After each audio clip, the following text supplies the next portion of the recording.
Welcome back to 10 Tampa Bay Plus. June is Alzheimer's and Brain Awareness Month.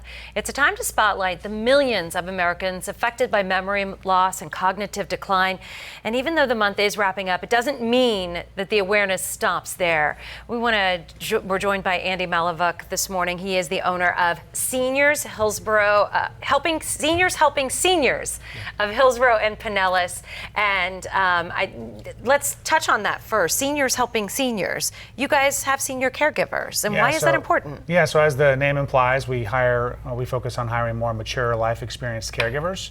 So the vast majority of our caregivers are over 50, and that brings a certain amount of wisdom and emotional resonance and a calming presence that maybe younger caregivers are still trying to develop. And when it comes to dementia, connection and a calming presence and having that patience can make all the difference in the world. It matters more than like speed and strength. So it happens to work out really well.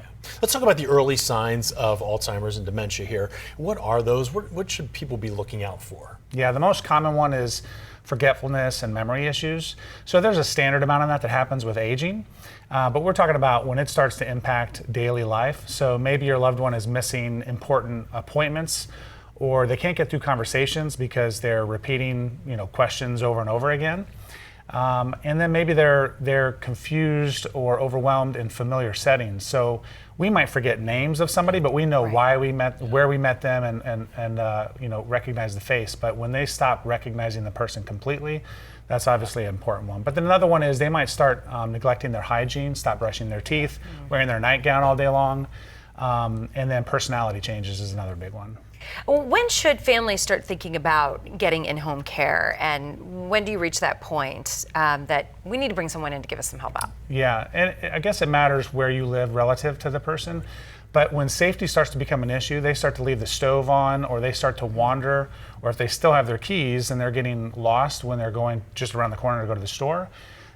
If you're local, if it's your mom and dad and you can get over there more often, then that would be helpful. But if you are maybe Zoom calling them every once in a while and you start recognizing those repeating questions, then that's when you can also just early on, before an accident happens, you can engage home care. But it's when safety is at risk. Yeah, and early onset can start sometimes late 40s, even into 50s. Yeah, I mean, that's you right. just don't neglect it if you think, oh, I'm like 52. Because we have stories of people getting early onset that early. Yeah, that's a great point. So I would recommend, as soon as you have 2 or 3 examples where you're like, that just doesn't seem like them, you can print off a checklist online and start to take a log of when those things happen, because you don't want to assume it only happens to people over 70 years old. It can happen earlier.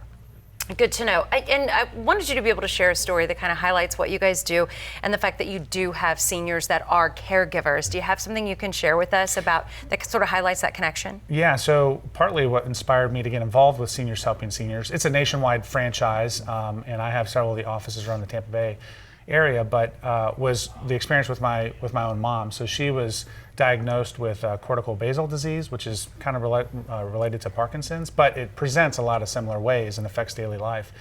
And my dad, he wanted to be the primary caregiver, but it just started to become too much. And the caregiver that turned out to become like family to us, she was a 55-year-old woman. Her name was Evelyn, and she became like family to us. Yeah.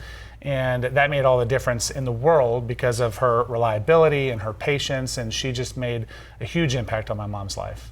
Absolutely. Well, Andy Malivuk joining us this morning. Thank you so much for your insight. If anybody wants to get a little more information on this, is there a website that they can go to? Yeah, they can go to Seniors Helping Seniors, or if they Google Seniors Helping Seniors in the local city, they'll get the phone number and they can just give us a call. Excellent. All right, Andy, thank you so much for that insight this morning. Thank you for having me. Appreciate that.